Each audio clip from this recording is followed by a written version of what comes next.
Good morning friend, welcome to my blog कविता मन का ऑफिशियल। सो कैसे हैं आप? आई होप आप अच्छे होंगे, मैं भी अच्छी हूँ।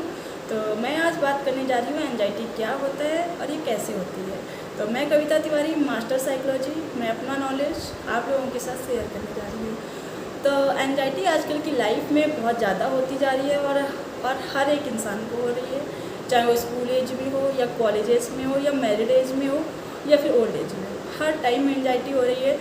70% लोग एंजाइटी से घिरे हुए हैं। तो जब हमारी स्कूल एज में होती है तो बच्चे सोचते हैं पता नहीं मैं फर्स्ट आऊँगा कि नहीं आऊँगा, ये उनके दिमाग में टेंशन रहता है। मैं पार्टिसिपेट तो करूँगा, पता नहीं मैं प्राइज़ मुझे मिलेगा कि नहीं मिलेगा। इसके बाद कॉलेज लाइफ में बच्चे सोचने लगते हैं पता नहीं मेरी जॉब लगेगी कि नहीं लगेगी, मैं परसेंटेज एग्रीगेट बढ़ा पाऊँगा कि नहीं बढ़ा पाऊँगा। इसके बाद जब आप मैरिड लाइफ में आ जाते हैं तो फिर लोगों को ये लगने लगता है कि हमारा एडजस्टमेंट ठीक हो पाएगा कि नहीं हो पाएगा, हम एक दूसरे को समझ पाएंगे कि नहीं समझ पाएंगे। तो ऐसे होने लगता है। फिर ओल्ड एज में हम लोगों को एंजाइटी होने लगती है कि कहीं हम बीमार तो नहीं हो जाएंगे, कहीं बच्चों को छोड़ के तो नहीं चले जाएंगे, कहीं कुछ ऐसा तो नहीं हो जाएगा। तो ये सब एंजाइटी ही होती है। तो एंजाइटी का मतलब होता है चिंता या टेंशन लेना। और जब हमारे दिमाग में कोई बात एक से अधिक बार पिन करने लगती है तो डेट्स कॉल्ड एंजाइटी। मतलब वो हमारी चिंता होती है, उसको हम टेंशन बोलते हैं। और इंसान उसमें घबराने लगता है। उसका कभी कभी क्या होता है, बेचैनी होने लगती है, उसकी हार्ट बीट तेज़ होने लगती है। और कभी कभी क्या होता है, फिर सिम्टम्स बढ़ते जाते हैं। जैसा आप फील करोगे वैसे ही आपको फील होगा। फिर ज़्यादा दिमाग में अगर आप बात लेने लगोगे तो आपको भूख कम लगने लगेगी, आपका हेडेक होने लगेगा और आपको नींद नहीं आएगी। आप जल्दी जल्दी खाना खाओगे, जल्दी जल्दी चलोगे।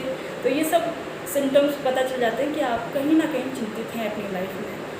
तो कभी कभी क्या होता है, लोगों को नींद नहीं आती, रात में उठ के बैठ जाएंगे और एक कहीं गेट खटखट हो रहा है क्या, कोई आवाज़ दे रहा है मुझे, कहीं कुछ गिर गया है क्या सामान। तो ये सब हमारे एंजाइटी के लक्षण होते हैं। तो एंजाइटी अगर एक नॉर्मल है तब तो ठीक है, लेकिन अगर एक ज़्यादा है तो एक मानसिक बीमारी बोली जाती है।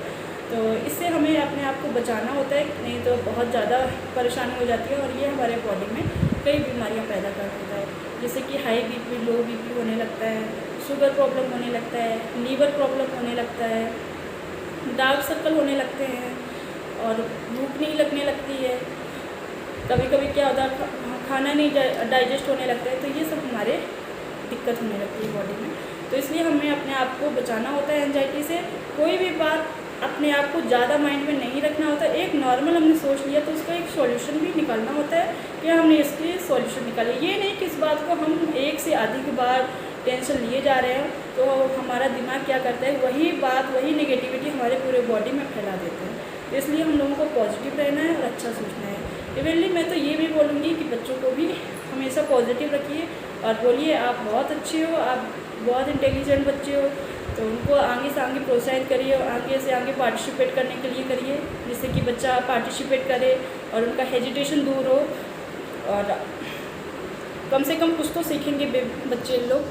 तो ये आप करिए। तो मैं बताने जा रही हूँ कि एंजाइटी से कैसे दूर रहा जा सकता है। तो सबसे पहले तो ये बोलूँगी कि आपको हमेशा पॉजिटिव रहना है और हमेशा खुश रहना है, कभी भी निगेटिव नहीं रहना है। अगर आपको लगता है कि ये चीज़ हमारे लिए निगेटिव है तो उस चीज़ को आपको थोड़ी टाइम के लिए दूर हो जाना है, थोड़े टाइम के लिए मूव अप कर देना है और अपने आप को जहाँ आपको अच्छा लगता है, जो चीज़ आपको अच्छी लगती है वो काम करिए, वहाँ आप रहिए, वहाँ बैठिए आप।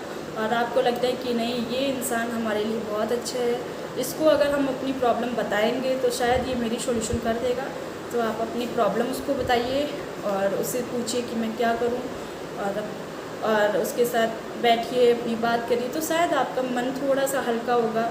और मॉर्निंग वॉक करिए, इससे क्या होगा, ज़्यादा से ज़्यादा आप कार्बन डाइऑक्साइड ले सकेंगे और उससे ज़्यादा आपका माइंड पॉजिटिव होएगा।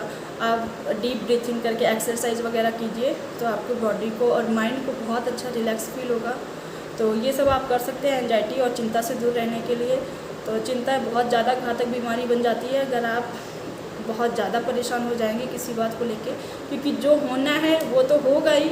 टेंशन लेने से कुछ नहीं होता है। हाँ, एक नॉर्मल बात आ गई दिमाग में तो बस आपने सोच लिया है, इससे ज़्यादा नहीं सोचना होता है और बस उसका सॉल्यूशन निकाल लिया है। तो ये सब हमारे एंजाइटी के नॉर्मल से लक्षण होते हैं और इससे आप दूर रह सकते हो। आप अच्छा सोचिए, अच्छा माइंड रखिए और अच्छे लोगों के साथ बैठिए, अच्छा सुनिए, तो इससे आप एंजाइटी से दूर रह सकते हो। इसके बाद अगर आपका एंजाइटी नहीं दूर हो रहा है, नहीं टेंशन जा रही है आपके माइंड से, तो आप एक काउंसलर से ट्रीटमेंट ले सकते हो।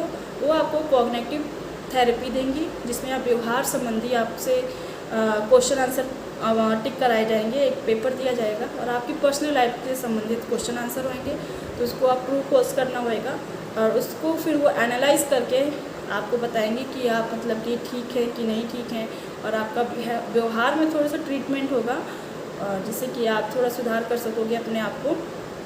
तो हम लोगों को तो पता ही होता है कि हम कब ठीक है कब गलत हैं, तो ये आप खुद भी कर सकते हो। आपको लगता है कि नहीं मैं गलत सोच रहा हूँ, सामने वाला ठीक है, तो आप नहीं ज़्यादा टेंशन ले सकते हैं। और अगर आपको लगता है कि नहीं मुझे काउंसलर की ज़रूरत है, तो आप काउंसलिंग करवा सकते हैं अपनी, और वो आपके व्यवहार में थोड़ा सा इम्प्रूव ला के आपको सही रास्ता दिखाएगी। तो मेरा वीडियो आज यहीं एंड होता है। तो मैंने आज आपको बताया एंजाइटी मतलब चिंता क्या होती है और इससे कैसे दूर रहा जा सकता है। और अगर मेरा वीडियो अच्छा लगे तो लाइक करिए, सब्सक्राइब करिए हमारे चैनल को। Thank you so much.